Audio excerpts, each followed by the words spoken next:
In this video, we're going to be talking about how to invest for beginners with little money. Whether you only have $100, $50, or no money at all, I'll show you the steps that you need to take to start investing. I've been there. In the beginning of my investing journey, I didn't know where to start. I would skim through endless articles, watch hours of YouTube videos, and read through multiple books. It took me some time to figure this thing out. What's up guys, Nam here. If you're new to this channel, here I typically talk about personal finance and investing. And today's topic, we're going to be talking about how to invest for beginners with little money. This video is going to be a very basic beginner introduction to investing. If you don't have $100 to invest yet, I recommend that you save enough money until you have at least $100. The reason why I say to save up at least $100 is because it's the bare minimum that you need to open up an M1 Finance account. Not only is it the bare minimum to open up an M1 Finance account, but it is the amount that I believe where it's worthwhile to start investing. I've used other free apps like Robinhood or Webull, but I found that M1 Finance to be the most beginner friendly, especially for those who are not looking to trade stocks. Why I like M1 Finance is that you could buy fractional shares like you would mutual funds. This means if you want to buy $50 worth of Facebook stock, you can. After filming of this video, Facebook is trading around $200 a share, meaning that you can't buy a share unless you have the full asking price. That's why being able to buy fractional shares is beneficial to younger and newer investors.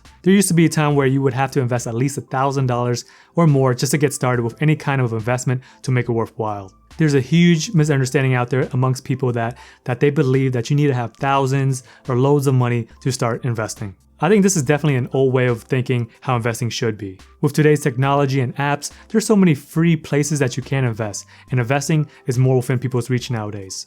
Get to $100. If you have under $100, let's talk about how you can get that first $100 to start investing. If you really want to do something, you're going to find a way. Either you can save more money like cutting back on expenses or putting more hours to earn that extra $100. If you're old enough to open up a high yield saving account like Wealthfront, this will get you about 2.3% return on your money.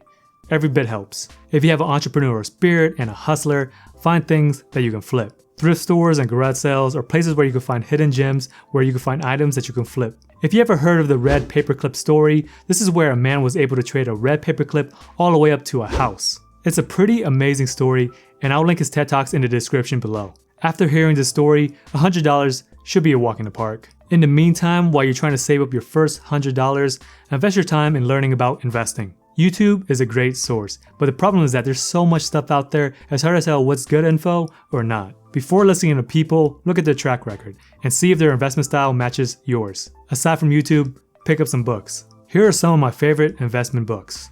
The first one is A Simple Path to Wealth by Jim Collins. Jim Collins, he writes a personal finance blog and he shares wisdom on investing and retiring early made simple. This book is a very short read and makes it easy to start your investing journey. The next one is The Intelligent Investor by Benjamin Graham. Benjamin Graham was a teacher and mentor of Warren Buffett.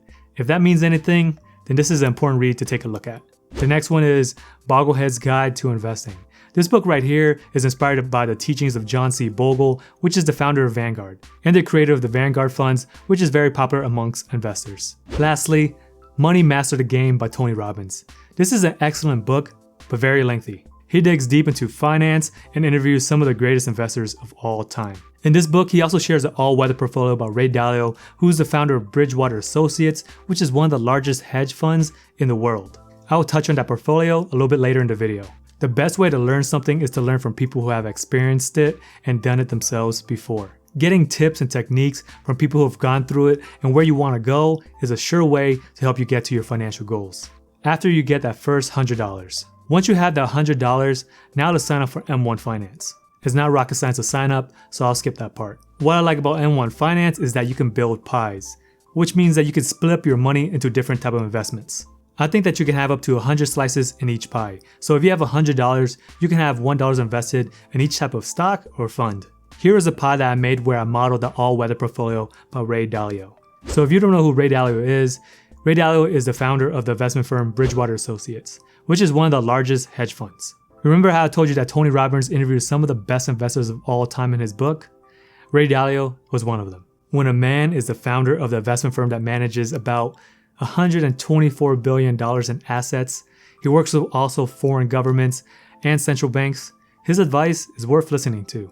While this is not investment advice, I'm not telling you to invest like I do, but I'm just going to show you how I have this portfolio set up. So according to Ray, he has his portfolio set up like this: 40% long-term bonds, 30% stocks, 15% intermediate term bonds, 7.5% of gold, and 7.5% of commodities. Before I dig a little bit deeper on this particular portfolio, let's talk about one thing. Most people who lose money in any type of investment is that they don't understand in what they're investing in. Doing your own research is key to investing and to make money. So I'm not going into detail of why I decided to invest in this portfolio because it's laid out in great detail in Tony Robbins' book and also all over online. So Ray, he created this portfolio with assets that perform well in each market season. So the outcome is a diverse portfolio that can consistently earn you money while keeping you safe during bear markets. And if you've been following the stock market, we've been in a 10-year bull market and no one knows for sure if we're going to continue another 5 years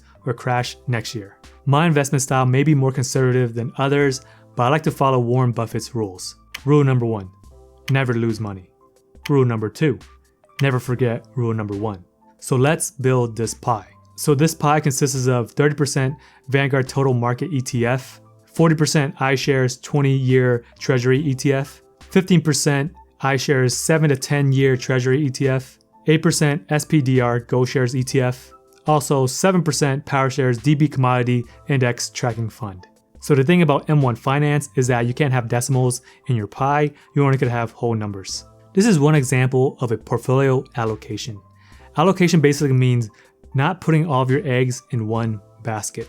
Depending on your age and your risk tolerance, there are different portfolios for different types of people. As you can see here, my portfolio is half of the all-weather portfolio and the other half is the Dogs of the Dow portfolio. The Dogs of the Dow is an investment strategy that I learned not too long ago. So to start this portfolio strategy is about taking the highest dividend paying stocks of the Dow Jones Industrial Average. So the Dow Jones Industrial Average is a collection of the largest 30 stocks inside of the US. And the majority of the stocks that are part of this index, they pay out dividends. Dividends are payments that are made to the shareholders for holding the stock for a certain amount of time. And the majority of these dividends, they're paid quarterly. To get started with the Dogs of the Dow portfolio, it's quite simple. All you have to do is select the top 10 stocks that have the highest dividend yield of the previous year. So to find the top 10 stocks of the Dow Jones, I'll link in the description below on where you can find them. So with M1 Finance, you could just create a pie and put 10% in each one of these stocks.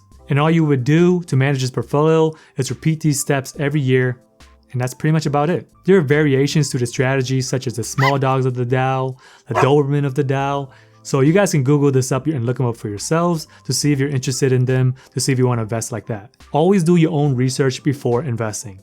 With this type of investing strategy, there's been times in the past 20 years that the Dog of the Dow has underperformed the regular Dow Jones Industrial Average Index. But if you take a look at the last 20 years, the Dog of the Dow had an average of about 9%, and the S&P 500 had a return of about 6.4%. I know we've been in a bull market for the past 10 years, but these numbers seem low just due to the financial crisis in 2008 and also the dot-com bubble in 2000. While there are many different types of portfolio allocations that you can choose, once you set up a pie in M1 Finance, that's pretty much about it. But there are some key takeaways to investing. Automation is probably the most important part of investing. If you want to get into trading, there's other things that you must learn before investing into like a strategy like that. When you automate your investments, you basically just dollar cost average. Dollar cost averaging is probably the best way to invest that you can build wealth over a long period of time, which basically prevents you from buying at the top because you're buying at all different type of price levels. Probably the most common type of dollar cost averaging is using your 401k or your retirement plan. Time in the market is way more valuable than timing the market. Timing the market gets messy and overcomplicate things, especially when you're a beginner. Even the greatest investors can't time the market. I'm not saying that it can't be done because it's been done before in the past, but to do it consistently on a regular basis and get it right, it's very difficult to do. And the tools and the education that you need to time the market is way out the scope of this video. The best thing to do to start investing as a beginner is to keep it simple and invest consistently. Think of the long term. You probably heard this many times before. Investing is a marathon, not a sprint. Don't let the sudden price movements from day-to-day activities affect your investment strategy. Over the long term, investing can make you more money rather than thinking about the short-term price movements. Invest in what you can afford. So if you have $100 to invest, that's all you have to invest. Only invest as much as you can without needing to sell your investments to cover your basic expenses. I don't recommend borrowing money to invest in stocks because if a stock goes sideways and it dumps, you're left with that debt. I know there's a lot of traders and investors who use margin to invest, but that's really not my style. As you become more of a knowledgeable investor, it's really up to you on what you want to do. Well, there you have it. Today I went over a basic rundown of how to get your first $100 to invest in M1 Finance. I also give you a brief overview of how to set up a pie and how to start a portfolio. And I also gave you some food for thought to think about while starting your investing journey. I make new videos every week. If you found this content helpful, hit the like button and subscribe and turn on that notification bell. Come hang out with me some more over here.